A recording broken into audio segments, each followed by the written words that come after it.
गरमी खूप वाढली होती म्हणून मी गेली महाबळेश्वर हिल स्टेशनला आणि हिल स्टेशनला बघू शकतात काय क्लायमेट आहे ब्रो. वाव, किती ते घनदाट जंगलात धुकं. वाव, आणि मस्तपैकी माउंटेनला जाऊन एक वॉक केला खास स्पेशल तुमच्यासाठी.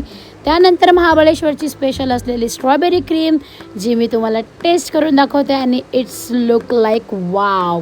त्यानंतर मार्केटमध्ये जाऊन थोडंसं गेम झोनमध्ये गेम खेळली, तिकडे पण बॅड लक कारण की खेळलीच नाही. त्यानंतर स्ट्रॉबेरी टेस्ट केल्या कारण की आपण आलो आहोत महाबळेश्वरमध्ये आणि स्ट्रॉबेरी नाही खाल्ली असं कसं होणार. वाव, तर त्याच्यानंतर मी स्ट्रॉबेरीसोबत फोटो क्लिक करायला गेली. बघू शकतात मी स्ट्रॉबेरीच्या बाहेर आली. वाव, आणि त्याच्यानंतर मायप्रो गार्डनमध्ये थोडंसं व्हिजिट दिलं आणि छोटंसं फोटोशूट केलं. हे पण फोटोशूट होतं. त्याच्यानंतर मायप्रोची शॉपिंग करायला गेली, तर थोडी का होईना पण छोटीशी मी शॉपिंग केली मायप्रो गार्डनमध्ये. कसा वाटला महाबळेश्वरचा मिनी व्लॉग मी स्पेशल आणि पहिल्यांदाच तुमच्यासाठी घेऊन आले. कमेंट करून मला नक्की सांगा. बघू शकता तुम्ही महाबळेश्वरमध्ये आता सध्या क्लायमेट काय